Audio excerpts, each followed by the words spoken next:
하나님이 우리에게 전도 시스템이라는 분명한 하나의 응답을 허락하셨습니다. 그러면 전도 시스템의 절대 이유, 이 절대란 말은 하나님께만 속해 있는 단어입니다. 인간은 절대로 뭔가를 영원히 할 수 없는 존재이기 때문에 하나님께만 속해 있는 단어입니다. 그래서 하나님의 이유를 발견하는 것이 우리에게 너무 중요한 거죠. 사도행전 18장 1절에서 4절입니다. 이번 주 강단의 말씀에서 영적인 눈을 우리가 떠야 한다 분명히 말씀하셨습니다.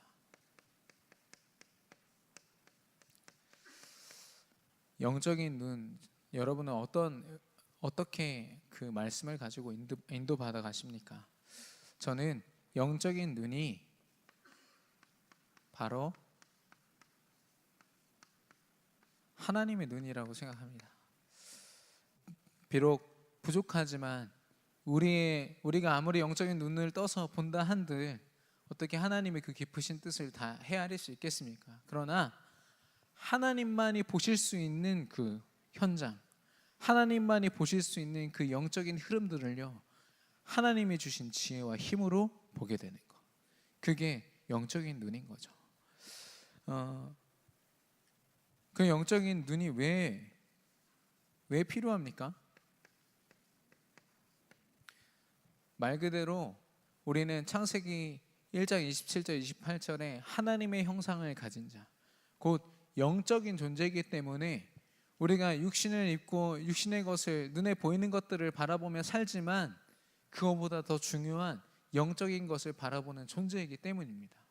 그래서 하나님의 기준으로, 언약을 기준으로 나누신 세상, 우리는 이제 12가지라고 이야기하는데요,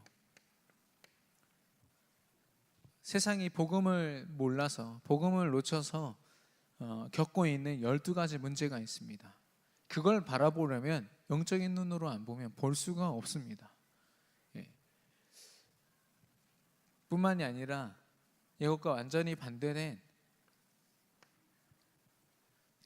하나님의 것, 무엇입니까? 예수가 그리스도 되신다는 그 분명한 언약과, 그리고 그것을 통해서 우리에게 허락하신 62가지의 삶입니다. 물론 이 62가지가 뭔지 이렇게 잘 모르시는 분들이 많이 계실 거라고 믿는데요, 62가지는 앞으로 차차 우리가 함께 나눌 것이고 분명히 우리가 받을 응답입니다. 그러나 지금부터 그렇게 막 신경 쓰지 않으셔도 됩니다. 왜냐하면 우리가 받을 응답이고 함께 나눌 말씀이기 때문에. 무엇보다도 중요한 건 예수가 그리스도 되신다는 사실이죠.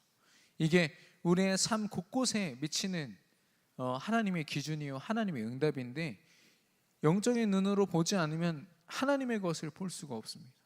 여전히 육신적인 것을 볼 수밖에 없고 그걸 의지할 수밖에 없는 게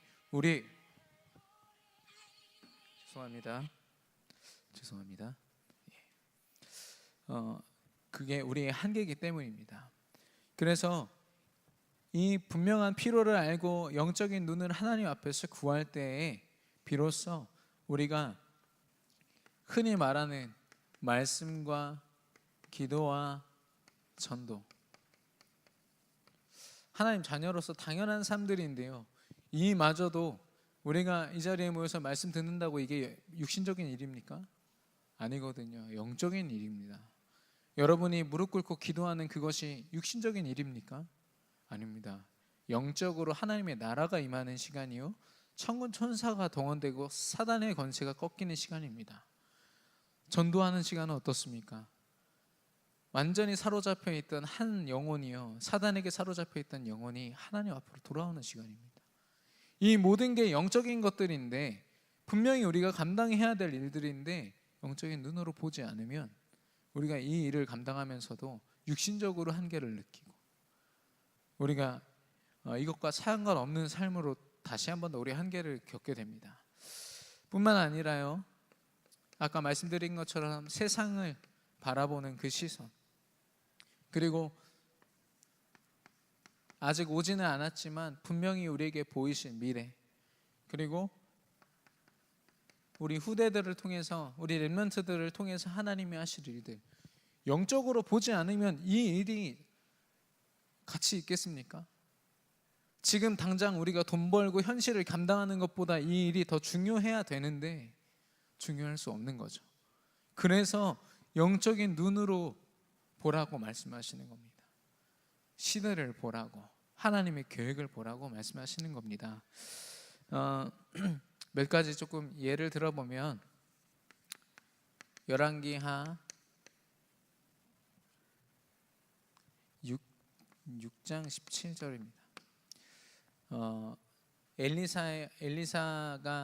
엘리사를 섬기는 그 사환이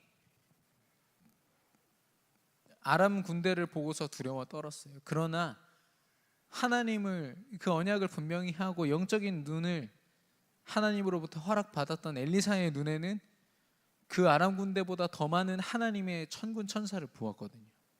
그래서 엘리사가 기도합니다. 저 사환의 눈을 여셔서 하나님의 역사를 보게 해달라고. 그래서 사환이 봅니다. 보고서 그때부터 두려워 떨지 않게 되죠. 뿐만 아니라 구약의 선지자들을 보시면, 여러분 예레미야나 엘리사나 엘리야나 이런 선지자들, 말라기 이런 선지자들 보면은 아직 오지 않은 이스라엘의 멸망, 그리고 이스라엘의 타락과 하나님을 더 멀리함으로 말미암아 오는 그런 문제들을요, 아직 오지 않았는데도 보고 있는 거죠. 보고 이스라엘 백성들에게 경고합니다. 더 이상 하나님 떠나지 마라. 말씀 붙잡고 말씀으로 돌아가라. 물론 이스라엘 백성들이 제대로 깨닫지 못하지만 하나님이 그 선지자들에게 허락하신 영적인 눈인 겁니다. 뿐만 아니라 제가 좋아하는 구절인데, 사무엘상 17장 45절에 보시면 골리앗을 향한 다윗의 고백입니다. 너는 칼과 단창으로 나오지만 난 만군의 여호와 이름으로 나아간다. 다윗이 갑자기 객기가 막 발동해가지고 질 수도 있는 싸움에 나간 게 아닙니다. 이미 하나님이 승리하실 걸 확신하고서 고백한 거죠. 하나님이 나를 승리케 하실 수밖에 없다라는 걸 이미 본 겁니다. 하나님이 영적인 눈을 뜨게 하사 보게 하신 것이죠. 뿐만 아니라 사도행전 13절에 보면 한 지역을 다스리는 그 정치인을요, 엘루마라는 마술사가 잡고 있어요. 그래서 하나님을 믿지 못하도록 방해합니다. 그 정치인 한 명을 사단이 사로잡고 있으니까요, 예수 그리스도의 이 복음을 전달하는 데 큰 방해가 되죠. 그래서 바울이 그 현장을 바라보면서 복음을 전하고 그 정치인이 하나님 앞에로 돌아오는 역사. 사도행전 16장은 귀신 들린 여종이 귀신 점쳐주면서 동네 사람들에게 돈을 받고 점을 쳐주는 그런, 그래서 동네 사람들이 그 여자아이가 하는 귀신이 하는 말에 자기 인생을 다 걸고 있는 그때에 바울과 그 팀들이 복음을 전합니다. 그래서 회복되어지거든요. 사도행전 19장, 작년 우리 원단이었지 않습니까? 한 지역에 마술책을 의지하고 그곳에서 막 이단의 생각을 가지고 쓰지만 그 이름의 능력을 모른 채 사용하는 그런 영적으로 무지한 자들이 판치는 그곳에서 바울이요 2년 이상을 복음을 전하고 그 지역의 모든 마술책들이 불태워지는 역사가 일어났습니다. 근데 중요한 건요, 만약에 바울 팀이 아니라 어떤 좀 전문가 팀이라고 생각해 보십시오. 세상의 전문가 팀이라면 어떻게 접근했을까요? 그들은 어떻게 접근했을까요? 귀신 들린 여종을 만났을 때, 그리고 귀신에게 조종받는 그 정치인을 만났을 때, 그리고 마술책의 모든 삶을 의지해서 드리는 그 한 마을을 보았을 때 그들은 어떻게 접근했을까요? 제가 볼 때 답이 없습니다. 아무리 뛰어난 과학자가 오고 어떤 학자가 오더라도 그들의 문제를 해결해 줄 수가 없어요. 오로지 영적인 눈을 뜨고 있었던 바울과 그 팀들, 언약으로 그들을 치유했던 겁니다. 그래서 이 분명한 응답을 저와 여러분이 함께 누릴 수 있게 되기를 바랍니다.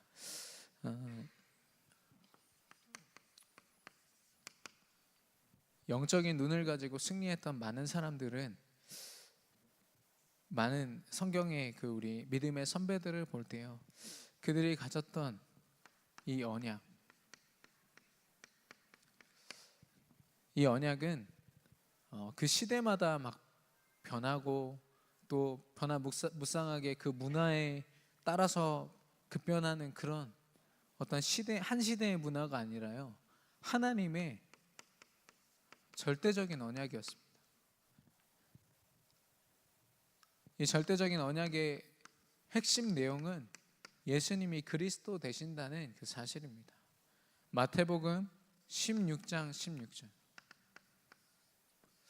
글쎄요, 베드로는 어떠한 믿음을 가지고 이런 고백을 했는지 모르겠습니다. 아마 그 뒤에 말씀처럼 하나님이 깨닫게 하신 거겠죠. 하나님이 고백해 하셨겠지만 이 고백은요, 영원한 고백입니다.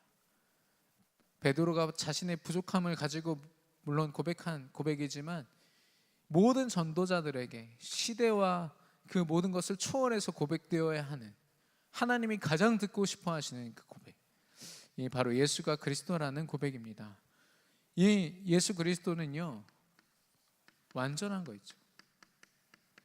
그리고 그 자체로 충분합니다. 예수가 그리스도라는 것 외에 다른 걸 설명할 이유가 없죠. 한 인생이 하나님 앞에 돌아오는 데 있어서 이 언약 외에 더 필요한 것이 없습니다. 그리고 그 언약을 깨닫고 난 이후에도 현실을 다 넘어설 수 있을 만큼 이 언약은 충분한 겁니다. 뿐만이 아니라 모든 것 삼기에 가장 하나님이 우리에게 주신 선물인 거 있죠. 우리의 삶의 모든 것을 이 언약으로 풀어낼 수 있고요, 바라볼 수 있게 됩니다. 하나님의, 사실 이 영적인 눈은 우리가 소유하려고 해서 소유할 수 있는 게 아닙니다. 하나님이 주셔야 되는 거죠. 이 언약도 마찬가지입니다. 우리가 이 언약을 소유하고 있을 때, 언약을 깊이 우리 안에 각인시킬 때 하나님이 모든 것을 이 복음을 통해서 보게 하시는 겁니다. 그게 영적인 통찰력인 거죠. 하나님이 우리에게 주신 것이기 때문에 변함이 없습니다. 우리의 행실을 깨닫고 우리의 어떤 우리의 잘못된 것을 깨닫고 하나님 앞에서 고행을 하고 그 습관을 고치려고 노력을 하고, 물론 그런 일들 자체가 중요한 도전이기는 합니다. 내가 하나님을 바라보기에 부족함이 없도록 내가 노력하는 부분이 필요하죠. 근데 이 언약을 놓친 채 그걸 한다면 하나님은 그 모습에 반응 안 하실 겁니다. 우리가 언약이 언약되기 위해서, 절대 변함없는 이 언약을 우리가 붙잡고 그 언약이 언약되게 하기 위해서 우리가 어떤 노력을 한다, 그 언약을 분명히 묵상하면서 영적으로 싸운다, 그건 하나님이 보좌에서 일어나서 우리에게 해주실 겁니다. 그러나 많은 사람들이 착각하고 있습니다. 나의 선행으로 말미암아, 나의 악행으로 말미암아 하나님이 내게 허락하신 이 복음, 언약, 구원의 축복이 변질된다, 바뀌어진다. 절대 그렇지 않습니다. 이 언약은 우리에게 영원합니다. 하나님이 이 언약을 통해서 영원한 하나님의 그 뜻을 이루어가고 계시거든요. 이 성경책을 보십시오. 어떤 한 사람이 뛰어나서 쓰임받은 게 아닙니다. 단지 하나님 앞에 언약을 붙잡은 자로 서 있을 때 하나님이 쓰셨던 거죠. 하나님이 가장 기뻐하시는 일이기 때문에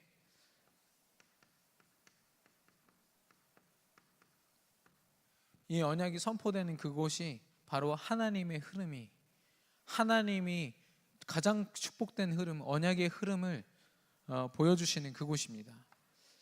하나님의 흐름뿐만이 아니라 하나님의 분명한 목표가 되죠. 우리가 세계 복음화도 그렇고 전문성도 그렇고 많은 이야기들 하지만 전 세계가 사실 이 고백하도록 만드는 겁니다. 하나님은 이 일을 위해서만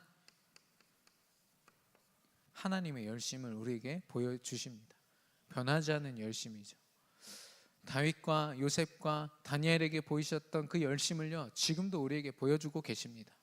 단지 우리가 그 뜻을 얼만큼 바라보느냐, 그 흐름 속에 얼만큼 우리가 그 자리에 서 있느냐, 그게 중요한 거죠.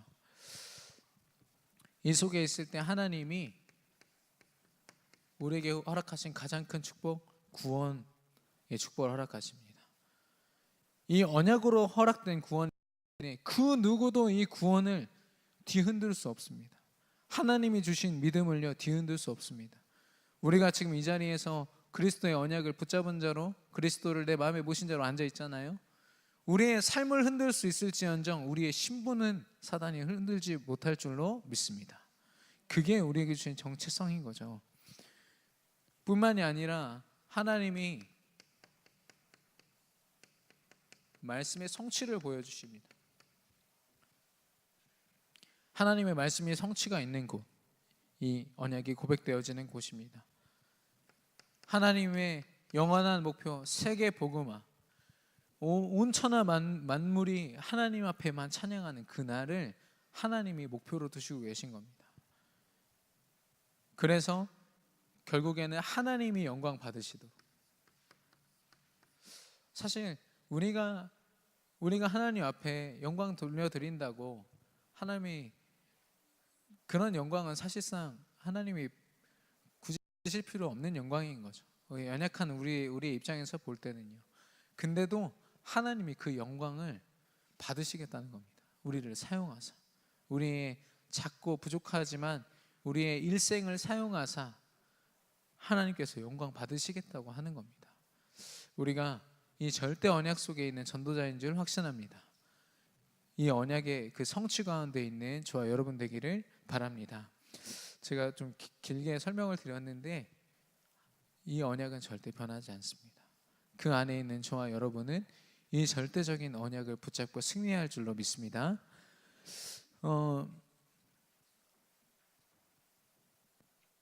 근데 이 절대 언약을 가지고, 이 언약은 완벽합니다. 부족함이 없고 충분한데요. 그러나 그 언약을 소유한 우리는 육신을 갖고 있고 이 땅에서 연약한 존재이기 때문에 여전히 한계가 있는 거죠.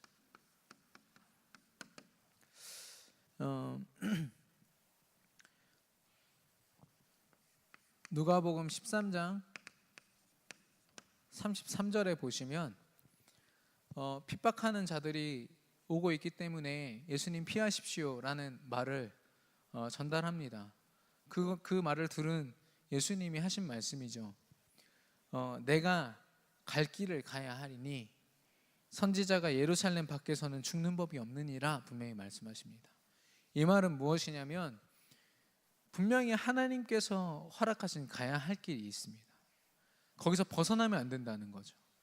예루살렘 안에 있으면, 이 언약 안에 있으면 선지자가 죽는 법이 없다, 하나님의 말씀이 틀어지는 법이 없다, 이런 말씀을 하시는 겁니다. 언약 안에 있는 사람을 하나님이 지키시고 보여주신다는 거죠. 그렇기에 예수님이 먼저 그 본을 보여주신 겁니다. 나는 내가 혹시 그들에게 상함을 당하여도 핍박을 당하여도 하나님이 내게 허락하신 그 길을 걷겠다라고 말씀하시는 겁니다. 이걸 누가 또 고백을 했습니까? 사도행전 20장 24절에 바울의 고백입니다. 나의 달려갈 길과 주 예수께 받은 사명, 이 복음을 증거하는 일을 위해서는 내 생명조차 아끼지 않겠다라고 얘기합니다. 달려갈 길을 분명히 알았던 거죠, 바울이요. 자기 육신적으로 그 한계가 없었겠습니까? 바울이 무슨 초인입니까? 아닙니다. 육신적으로 한계가 많았지만 달려갈 길이 분명했기 때문에 흔들리지 않았던 거죠. 바울이 디모데후서 4장 7절에서 8절에 보시면 나의 달려갈 길을 마치고 믿음을 지켰으니 하나님께서 내게 면류관을 허락하실 것이다. 이거는 비단 내게만 속한 것이 아니라 그리스도를 믿는 모든 사람들에게 해당되는 말이다. 이렇게 지금 전하고 있습니다. 말씀을요. 달려갈 길, 우리가 분명히 달려갈 길을 가지고 있는데 하나님이 각자에게 허락하시는 응답, 또 우리가 함께 감당해야 될 응답들, 달려갈 길이 있는데 그 속에서 우리가 한계가 있는 거 있죠. 무엇이 우리의 한계입니까? 우리의 과거가 한계가 됩니다. 창세기 3장, 나 중심으로 살면서 내 안에 각인되어지고 뿌리 내려지고 체질되어 있는 것들, 하나님을 바라보기에도 부족한 내 인생을 사단의 통로로 삼고 또 사단에게 속아서 하나님과 완전히 멀어서 지냈던 그 시간들이요, 아직도 우리 안에 각인뿌리 체질로 남아있는 거죠. 그게 과거의 것임에도 불구하고 아직도 우리를 하나님을 바라보지 못하도록 두는 겁니다. 방해하는 거죠. 그래서 우리가 이 각인뿌리 체질을 두고 싸워라, 이 말씀을 하시는 겁니다.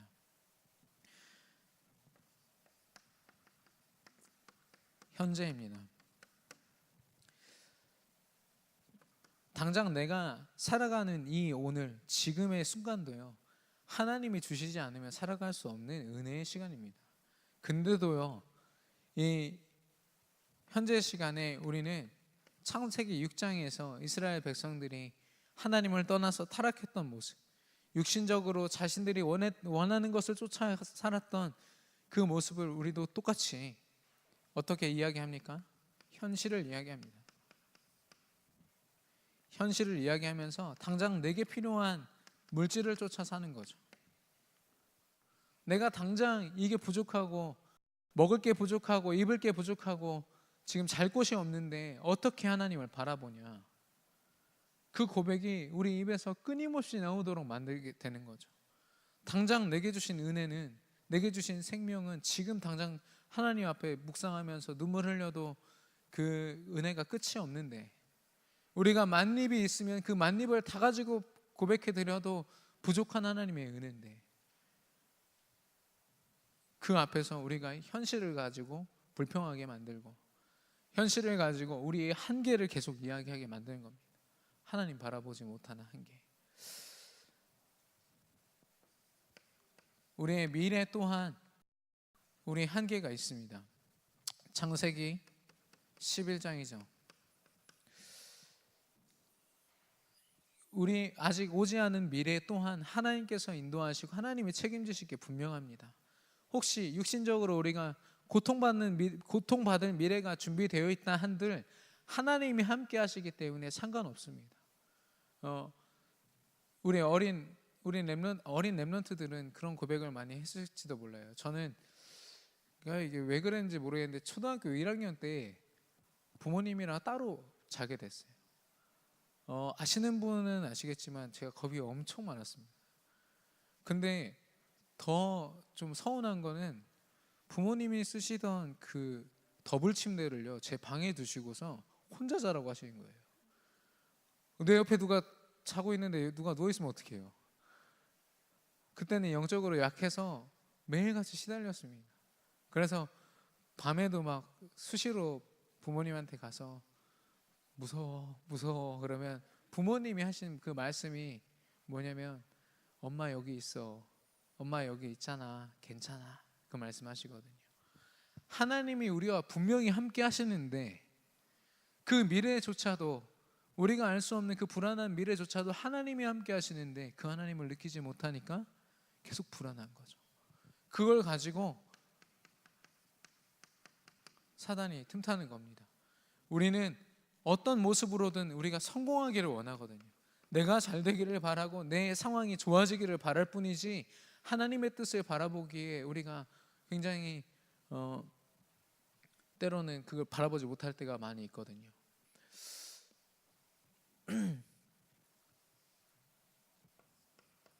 이런 속에 사단이 틈타고 사단이 통로 삼다 보니까 우리가 계속해서 우리의 연약함과 부족함을 발견하게 되는 겁니다. 이 연약함과 부족함은 하나님 앞에서 고백해드리는 갈라디아서 2장 20절의 고백이 아닙니다. 내가 이렇게 연약하니까 주인 되어주세요라는 고백이 아니라 그냥 우리를 낙심시키고 우리를 그냥 불안에 떨게 만드는 그런 연약함과 부족함인 거죠. 그걸 통해서 우리가 이제는 우리 인생을 통해서 느낍니다.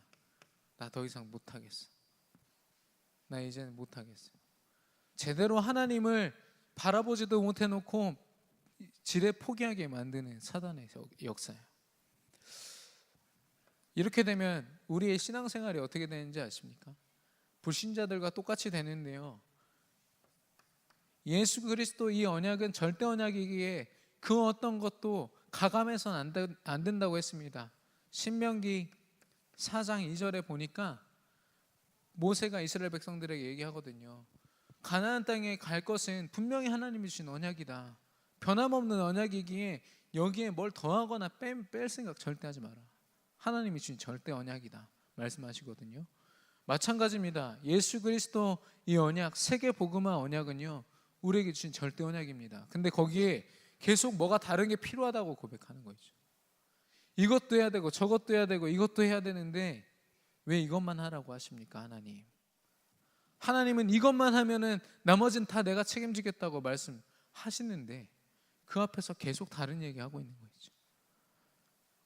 우리가 가진 알파가 필요합니까? 아니죠. 절대 필요 없는 줄 믿습니다. 오직 복음으로 완전한 줄 믿습니다. 이런 한계 많은 우리의 삶, 구원을 분명히 받았지만 구원받은 여전히 이 한계 속에 있다는 거. 그래서 우리가 오늘도 그리고 또 매 순간마다 이 답을 다시 한 번 더 붙잡기 원합니다. 아까도 설명드렸지만 우리 인생의 답, 당장 오늘 우리가 살아가는 오늘 하루의 답 또한 예수가 그리스도 되신 언약인 줄 믿습니다. 이제는 예수가 그리스도라는 고백 속에서 이 그리스도가 정말 나의 그리스도가 되어지는 응답, 그리고 나의 주인이 되셔서 나의 모든 것을 주관하신다는 그 분명한 체험과 응답이 저와 여러분에게 있기를 바랍니다. 이 속에서요, 영적인 것을 이제는 우리가 하나님 앞에 드리고 맡겨드리는 거죠. 예배는 다른 말로 하나님이 주시는 말씀이 선포되는 시간입니다. 예배와 기도와 전도, 하나님의 능력을 받아서 행하는 우리의 어떤 행위가 아니라요, 예배를 통해서 하나님은 우리 안에 그리스도를 더 각인시키십니다. 우리가 말씀은 붙잡았지만 우리의 삶이 늘 하나님의 방향으로 가지 못할 때마다 우리가 하나님 앞에 엎드려 기도하는 그 시간을 통해서 다시 하나님의 언약을 붙잡을 수 있도록, 언약의 방향 맞출 수 있도록 인도하십니다. 그리고 우리가 현장에서 놓치고 있던 우리의 사명, 이 전도를 감당할 때요, 내가 아무렇지도 않게 그런 깊은 믿음도 없이 전달했던 이 구원의 길을 통해서 한 인생이 바뀌는 걸 여러분 체험해 보셨습니까? 그 체험은요, 내가 절대 언약을 확인하는 시간입니다. 아, 이 그리스도 언약 때문에 저 사람이 인생이 바뀌는구나, 새 사람이 되는구나, 이거를 체험하는 시간입니다. 그래서 결국에는 이건요, 영적인 것입니다. 영적인, 우리가 예배를 도전하고 기도를 도전하고 전도를 도전할 때 우리 행위로 도전할 때가 많이 있지만 사실 그건 육신적인 행위가 아니라 영적인 행위입니다. 하나님이 기뻐하시는 일인 거죠. 그래서 우리는 이걸 이제 하루를 감당하는, 하루 스케줄 속에 분명히 누려야 하는 삶 오늘이라고 얘기를 합니다. 보시면은 초대교회도 그랬어요. 초대교회도 그랬고 예수님의 12제자가 그랬죠. 그리고 렘넌트 7명이 다 이 언약을 더욱더 깊이 마음속에 각인시키는 시간들을 분명히 가졌습니다. 저는 이번 주에 좀 묵상하면서 질문했던 게 뭐냐면, 여러분 초대교회는 만났을 때 어떤 얘기를 했을까요? 초대교회 성도들은 서로 만났을 때 무슨 얘기했을까요? 그 당시에는 지금 우리가 상상할 수 없을 만큼 기독교인들이 핍박받았던 시기거든요. 그럼 만나서 야, 나 죽을 뻔했어, 뭐 그때 막 도망다니다 진짜 죽을 뻔했어, 이 얘기만 계속했을까요? 제가 생각할 때는 아닙니다. 물론 그런 고백도 했겠죠. 나를 위해서 기도해줘, 나 좀 힘들었어, 이런 얘기도 하겠지만 분명히 그들의 입에서 포럼되었던 건 뭐냐, 내가 어느 지역에 가서 이 복음을 가지고 전달했는데 어떤 사람들이 돌아왔어. 이 언약은 진짜 언약인 것 같아. 하나님이 역사하시더라고. 이 고백이 계속 되어지니까 목숨이 걸려있고 매일같이 옆에 있는 동료들 지체가 죽어나가는데도 불구하고 이 복음을 계속 전한 거죠. 불신앙의 고백으로 계속 우리가 이렇게 핍박받고 있고 고통받고 있어, 이런 불신앙 고백을 속에서 어떻게 그게 지속됐겠습니까? 생명운동이 일어나는 모임이었고 생명운동이 일어나는 포럼이었기 때문에, 플러스 포럼입니다. 아까 김은정 집사님도 기도 속에서 이 이야기를 해주셨어요. 우리 교인들이, 우리 성도님들이 모여지는 그 모든 곳에서 말씀이 포럼되어지고 이 전도와 선교를 향한 하나님의 그런 마음들이 우리의 입을 통해서 늘 고백되고 포럼되기를 바랍니다.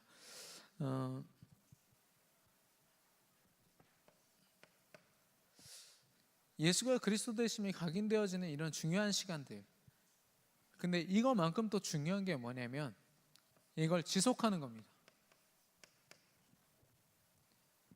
이걸 지속하려면 바로 시스템이 필요한 거죠.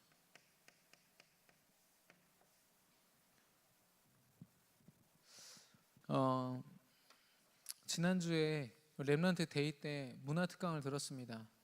대구에 한 주목님이 오셔가지고 천안에서 특강을 해주시는데 굉장히 머리에 속속 들어오게 너무 재밌게 잘해주시더라고요. 그래서 우리 교회에 한번 초청해서 특강을 들었으면 좋겠다 이런 생각을 했는데, 거기 문화특강의 그 전체 내용을 제가 잠깐 설명해 드리면, 우리 렘넌트들이 어렸을 때부터 보고 자라는 그 모든 게 거기에 분명한 사단의 의도가 있는 거 있죠.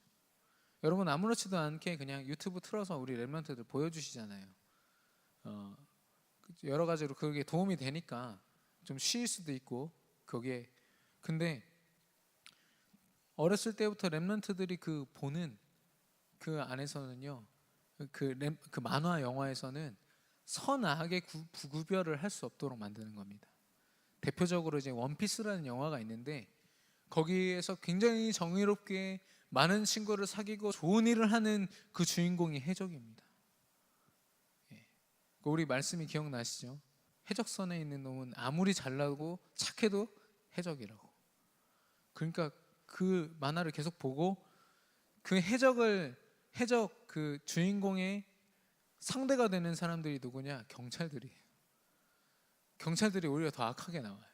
굉장히 악하게 나옵니다. 그래서 이 선악의 구분이 사라졌어요.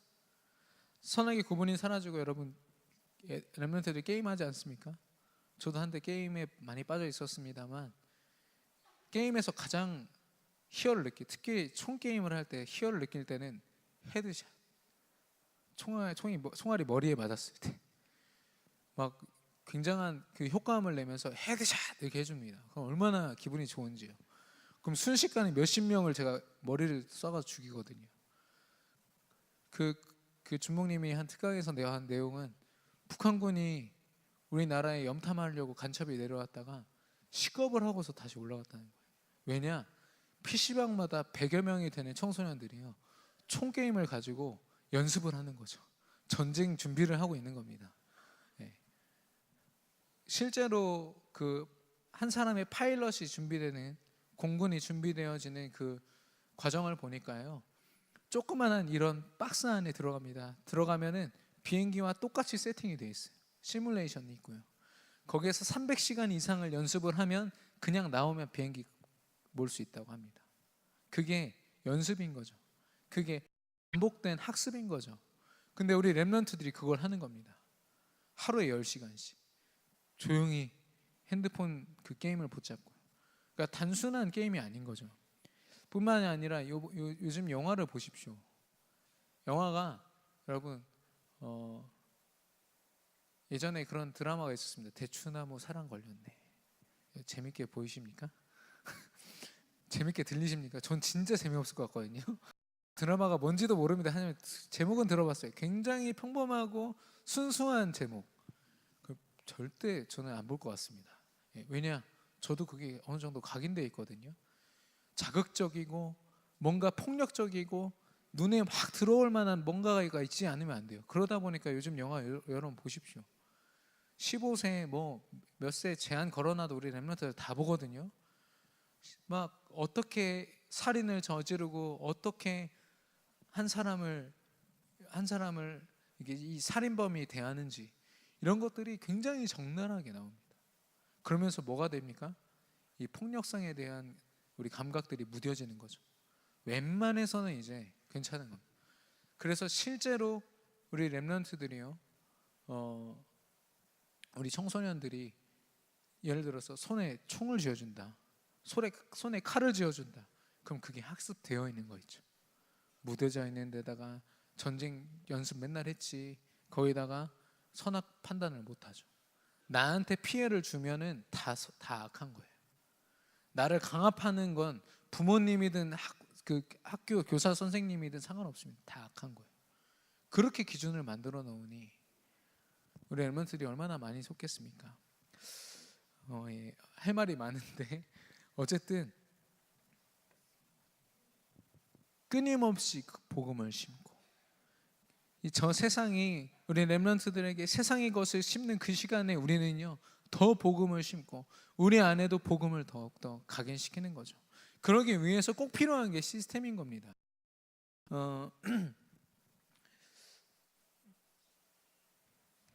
저와 여러분의 그 개인, 나 자신이 하나님의 시스템입니다.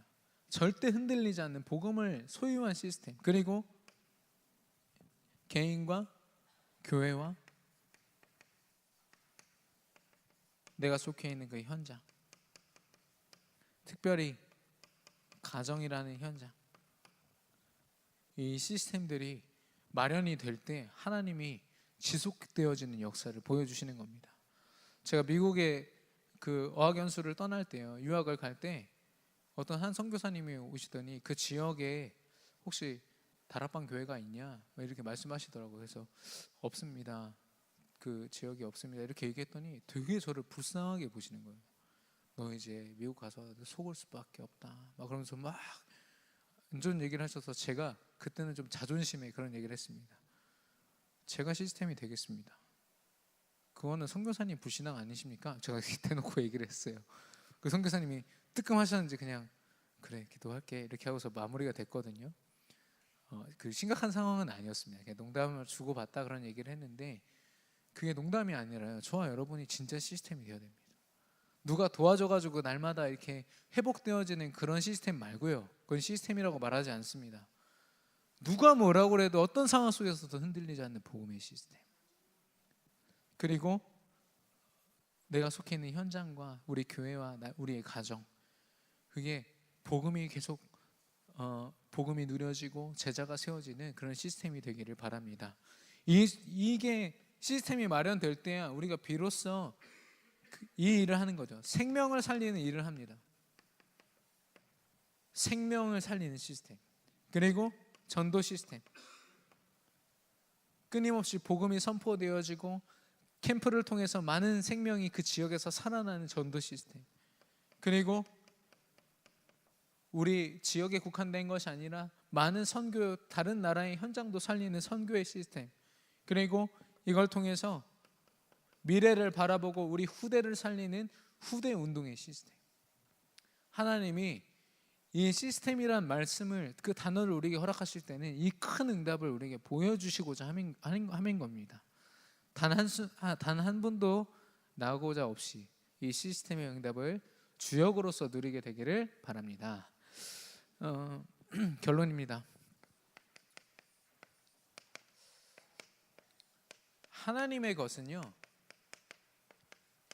일방적이고 절대적입니다. 아까 조금 더 더하거나 뺄 필요가 없다는 것은 하나님이 우리에게 모든 것을 다 부어주셨기 때문입니다. 우리가 뭘 해서 주신 게 아니라 하나님이 은혜로 주셨습니다. 그런데요, 하나님의 사랑을 확인할 수 있는 건 그 절대적인 계획과 일방적인 그 계획 앞에 하나님이 우리에게 자유의지를 주셨어요. 자유의지란 말은 하나님의 흐름과 세상의 흐름을 선택할 수 있는 권한을 주셨다는 겁니다. 로봇처럼 하나님 계획 쫓아서 그때그때 순종하면서 사는 존재로 만드셔도 되는데, 우리의 생각과 우리의 인격을 하나님이 우리의 선택을 하나님이 존중해 주시는 거죠. 물론 그조차도 하나님 계획 안에 있지만, 그래서 우리가 정말 하나님의 것을 소유한 자라면 어떤 선택을 할 것인가, 모든 순간에 이 고민이 되기를 바라고요. 그리고 점검할 때마다 하나님과 내가 지금 같은 곳을 바라보고 있는가, 하나님이 주신 영적인 눈을 내가 소유하고 그곳을 바라보고 있는가. 하나님은 분명히 바라보고서 눈물 흘리고 계신데 나는 완전 딴 데 보고 있어. 하나님 계획이 완벽히 준비되어 있는데 나는 그거 못 보고 현실 바라보면서 불평하고 원망하고 있어요. 방향 맞추고 하나님의 주신 영적인 눈으로 바라볼 때 아까 말씀드린 것처럼 한 해 동안 우리에게 나 자신과 업과 현장이 시스템이 되는 응답을 허락하실 줄 믿습니다. 그래서 여러분, 오늘은요 가까스로 하루를 겨우 살아내고 이제 한숨 돌리는 그런 굉장히 힘든 하루로 여러분이 사셨을 수도 있지만 그렇지 않습니다. 영원한 응답 속에 있는 오늘인 줄 믿습니다. 영원한 하나님의 계획 가운데 주어진 축복의 오늘인 줄 믿습니다. 그 응답을 오늘 누리게 되기를 바랍니다. 마지막으로 사도행전 17장 27절입니다. 드리고 싶은 말씀이 너무 많아서 좀 길어졌는데 17장 27절에 보면 제가 읽어드리겠습니다. 이는 사람으로 혹 하나님을 더듬어 찾아 발견하게 하려 하심이로되 그는 우리 각 사람에게서 멀리 계시지 아니하도다. 이게 우리의 믿음의 실체입니다. 믿음에 대한 설명입니다. 하나님은요 멀리 계시지 않습니다. 하나님 도대체 어디 계십니까? 너무 힘듭니다 라고 고백하기 전에 이미 와 있는 하나님 계획을 발견하게 되기를 바랍니다. 하나님이 주신 믿음으로 언제든 기도로 손 뻗어서 하나님을 확인할 수 있는 저와 여러분의 그런 삶이 되기를 바랍니다. 오늘 주신 말씀 붙잡고 합심으로 기도하겠습니다. 우리에게 주신 전도 시스템의 응답 우리가 주역으로 누릴 수 있도록 하나님 역사하여 주시옵소서. 합심으로 기도합니다.